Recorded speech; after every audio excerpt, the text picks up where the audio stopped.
Assalamualaikum warahmatullahi wabarakatuh. Nama saya Gavrila Saman Ahmad.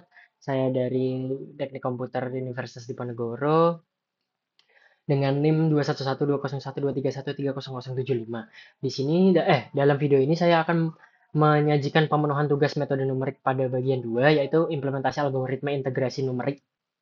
Maksudnya topik yang saya pilih adalah integrasi numerik dengan fokus utama adalah membandingkan metode skotastik dan deterministik untuk menyelesaikan masalah klasik yaitu mencari nilai pi. Jadi di sini masalah yang diangkat adalah bagaimana menghitung luas luas lingkaran, menghitung luas area lingkaran satuan secara komputasional. Bahwa kita tahu kan secara analitik bahwa luas dengan jari-jari satu adalah pi. Nah, tapi dalam komputasi numerik ini perhitungan nilai konstanta pi merupakan salah satu yang sering digunakan untuk menguji efisiensi algoritma integrasi. Perhitungan klasik P ini bergantung pada fakta bahwa luas lingkaran dengan jari satu adalah pi. Jika lingkaran tersebut di dalam persegi dengan panjang sisi 2, maka luas persegi tersebut adalah 4. Nah, metode integrasi numerik pada dasarnya membandingkan luas lingkaran tersebut dengan luas persegi, di mana rasionya adalah pi per 4. Nah, tantangan utama dari penerapan aplikasi eh, integrasi numerik ini adalah bagaimana menghitung luas lingkaran tersebut secara komputasional menggunakan pendekatan diskrit.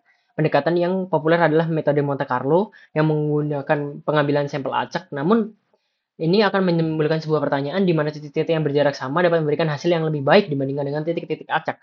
Oleh karena itu, diperlukan implementasi dan perbandingan antara metode probabilitas Monte Carlo dan metode deterministik, aturan segi panjang dan aturan teraksi untuk menyelesaikan integral luas lingkaran ini yang merupakan topik dari numerical integration atau integrasi numerik. Jadi tujuannya untuk implementasi algoritma integrasi numerik ini untuk menggunakan Monte Carlo, aturan persegi panjang, dan aturan trapesium, dan menghitung estimasi nilai pi berdasarkan luas area lingkaran satuan. Dan menganalisis perbandingan antara akurasi lalu konvergensi error antara metode sampling, acak, dan metode grid teratur terhadap jumlah satuan sampel atau n. Nah, konsep dan metode yang digunakan, yang pertama ada integrasi numerik secara komputasional, masalahnya dipandang sebagai pendekatan numerik untuk menghitung integral 42. Jadi P sama D ada integral min 1 sampai 1, min 1 sampai 1, X, XY, dx, dy, di mana fungsi X Y bernilai 1 jika X pangkat 2 plus Y pangkat 2 kurang dari sama dengan 1 di dalam lingkaran dan 0 jika sebaliknya. Ini secara menghitung volume silinder dengan tinggi 1 dan jari-jari 1. Lalu untuk metode Monte Carlo ini mendekati solusi integral dengan melemparkan titik-titik secara acak ke dalam domain persegi dengan rasio jumlah titik yang jatuh di dalam lingkaran n circle terhadap total n yang dilempar. Jadi pi kurang lebih sama dengan 4 kali n circle per n. Metode ini bergantung pada hukum bilangan besar dan memilih laju konvergensi yang umumnya lambat karena besaran n pangkat min setengah. Lalu ada aturan persegi panjang, berbeda dengan Monte Carlo, metode ini menggunakan titik-titik yang teratur regular grid untuk membagi persegi menjadi elemen-elemen area kecil. dA sama dengan Hx kali Hy. Luas lingkaran dihitung dengan menjumlahkan elemen area dA untuk setiap titik grid yang jatuh di dalam lingkaran. Lalu aturan trapesium, metode ini merupakan pengembangan yang menggunakan definisi integral Newton-Leibniz untuk menghitung area di bawah kurva atau volume di bawah permukaan dengan mendekati kurva sebagai kumpulan garis linear dalam konteks 2D pada grid. Nah, di sini selanjutnya saya akan langsung mendemonstrasikan saja untuk referensi yang saya ambil dari GitHub mengenai numerical integration for P ini. Bandingannya di sini yang pertama ada import matplotlib as MPL, matplotlib import matplot as PLT, import numpy, scipy, dan import optimize. Di sini maksudnya dari kode ini melakukan import calibrated library tersebut. Lalu yang pertama ada calculating P berdasarkan pencarian area dengan lingkaran. Ini dengan metode Monte Carlo terlebih dahulu dengan kode seperti ini. Menjalankan misal def Monte Carlo circle. Nah, lalu bisa selanjutnya, nah karena ini perbandingan sebuah metode, maka ini selanjutnya ada menggunakan function rectangle rule circle untuk mengatas metode rectangle. Lalu di sini juga ada metode trapezoid. Nah, menggunakan metode trapezoid dan di sini merupakan perbandingan metode approach-nya atau metode pendekatannya dengan menghitung error-error pada masing-masing tiga metode tersebut. Yang pertama dia ada menghitung error pada Monte Carlo, lalu rectangle, lalu trapezoid, lalu di dibuat sebagai grafik dengan tampilan seperti ini. Jadi Monte Carlo data bersumber dari titik tersebut dengan Monte Carlo base fit-nya seperti apa, dengan rectangle rule data pada sini, trapezoid rule. Nah, ini perbandingan ketiganya dengan garis base fit nanti.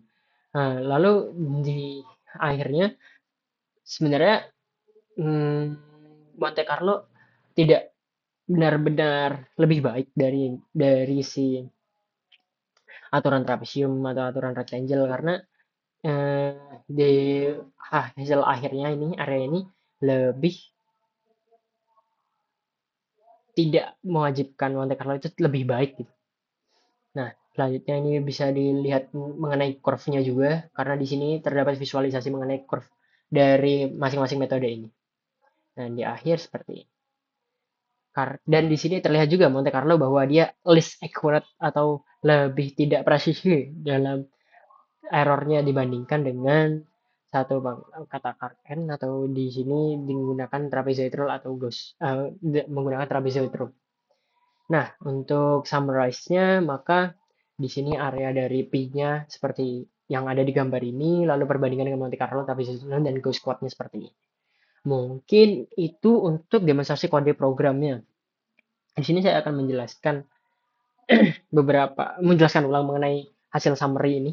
Monte Carlo ini bersifat skotastik di mana estimasi berubah setiap kali dieksekusi karena penggunaan titiknya benar-benar random karena tidak teratur antara gridnya.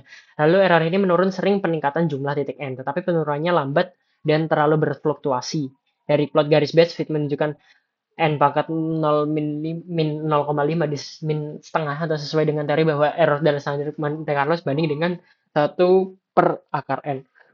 Sedangkan pada rectangle rule, metode gradient deterministik ini menggunakan titik-titik berjarak sama untuk menghitung luas dengan aturan persegi panjang. Error ini menurun dengan n, tetapi lebih cepat daripada Monte Carlo. Lalu trapezoid rule mirip dengan rule sebelumnya, yaitu rectangle.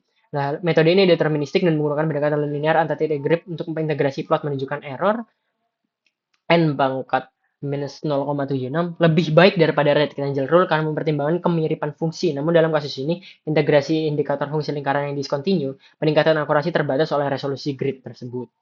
Kalau yang terakhir ada Gauss Quadrature, ini metode tambahan ini menunjukkan performa terbaik dengan error menurut secara eksponensial, secara terlihat pada plot di mana error mencapai 10 pangkat min 14 hanya dengan 60 titik saja. Ini karena Gauss Quad menggunakan titik dan bobot optimal untuk polinomial. Plot ini menyoroti superioritas untuk akurat tinggi dengan sedikit titik meskipun lebih kompleks untuk implementasi multidimensionalnya. Jadi tidak serta-merta bahwa Monte Carlo itu pasti lebih baik untuk perhitungan P ini. Jadi dapat dilihat dari studi kasus ini, eh, metode deterministic grid terbukti lebih akurat dibandingkan Monte Carlo yang murni acak. Namun jika melihat plot perbandingan di kanan di Gauss Quadrature ini, dia sebenarnya memberikan performa yang paling superior secara eksponensial meskipun implementasinya akan menjadi sangat kompleks.